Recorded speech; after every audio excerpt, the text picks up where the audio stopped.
Right, let's talk now about something else that gets me hot under the collar, which is that absolute moron, boneheaded eco-zealot Ed Zero, him of the ukulele in the Wim field, has now decided that he might actually bring in a gas boiler ban by the back door. Let's speak to Harry Wilkinson, Head of Policy of the Global Warming Policy Foundation. Harry, I'm about to move into a new house I've just purchased. It's got a gas boiler, as to pretty much every single house in the land, because that's how we've kept the lights on and cooked our dinners for the past Lord knows how many decades.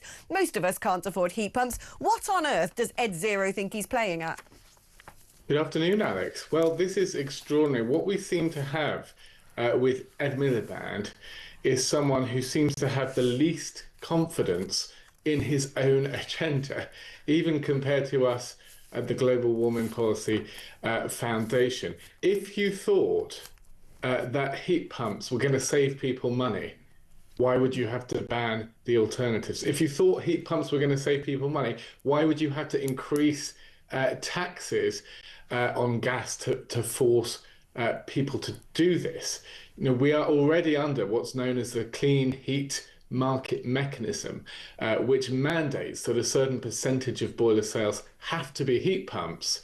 And that target will ramp up and ramp up over the years until you can't buy gas boilers anymore. This is a very mandatory approach. It's a strict approach. It's a rigid approach that doesn't allow people to choose the products that they want to buy. And we see this in other areas. We see a similar policy for electric vehicles, which again, Ed Miliband promises that they will save people money. If they will save people money, why won't he just let people choose what they want to buy? Ed Miliband has one job. It's to get the cost of electricity down. You know, if he did this, our economy would be thriving, and he wouldn't need to bribe people to get these things, because people would choose to do them because they would be cheap to run anyway. But he's trying to interfere in every sector of the economy. Now, you know, certain people have want to promote hydrogen boilers instead. You know, I've looked at the economics of that. They look even worse at the moment.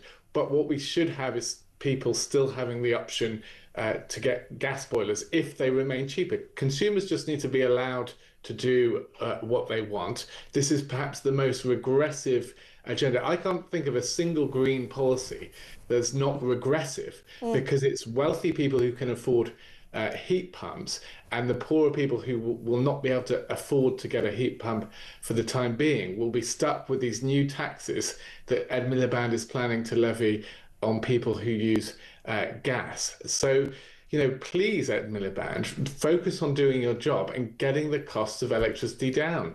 Oh, please, Ed Miliband, don't focus on doing your job. Please disappear, because it seems to me he's the most dangerous man in Britain, because at the crux of all of our economic failure is energy bills.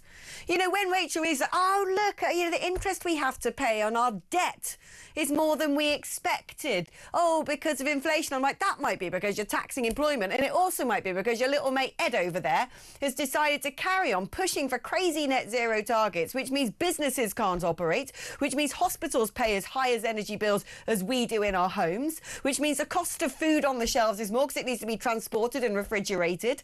I mean, if you could actually bring down energy costs by, I don't know, binning the net zero agenda, the whole of the economic crisis could potentially start to be unravelled. Indeed, and we have a very dangerous moment coming up very soon, which is what's known as the AR7, Allocation Round 7, where Ed Miliband is about to sign 20-year contracts. He increased that from 15 years to 20 years, 20-year contracts for offshore wind. That means he's going to lock in potentially higher prices for 20 years to come with the British public. And this is a technology that actually needs a lot of backup. It needs a lot of grid upgrades. So he is locking in more expensive energy for the foreseeable future. This is very dangerous.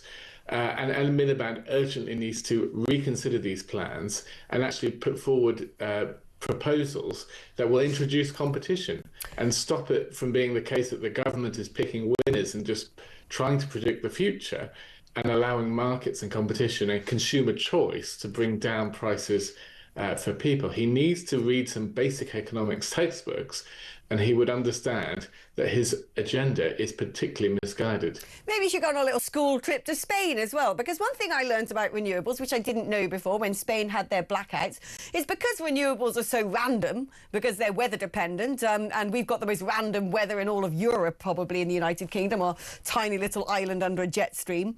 Because it's so random, it means the grid is constantly being either bombarded with a load of power or lacking it. And then when that happens, it can make the entire grid collapse. One of the things that renewables doesn't have, which big rotating turbines that you find in nuclear, gas, coal power stations do have, is that provision of inertia. And inertia is really important in grids because it provides a system that isn't going to flip off when you have fluctuations in energy supply, as we see with renewables. So what we saw in Spain, and what seems to likely have been the case, was that, perhaps a changing whether a cloud system came in front, and the grid was not able to cope with that because there wasn't enough inertia in the system. So an extra cost that you have when you try and rely on renewables is you have to generate that synthetic inertia by creating rotating turbines that just provide that oomph to the system to push the power around to where it's needed. So, this is another example of a risk that Britain is facing when we're trying to rely on renewables even more. So, the whole system is failing. Energy prices are rising and rising. We were promised reductions in our energy bills, but they've just been rising and rising.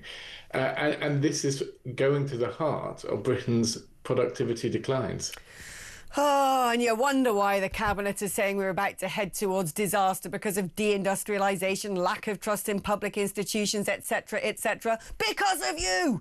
Oh, Harry, thank you ever so much for giving us some more detail and information on yet another wacky Ed Zero policy. Snuck out, of course, during parliamentary recess. He thinks people like us won't notice that there's no parliamentary scrutiny. We know what's going on, Ed Zero. This is what governments always do. They always try and make sure that they get the bad news out when they think we're not paying attention. But don't you worry, we're at Talk always paying attention. We've got our beady little eyes on their game.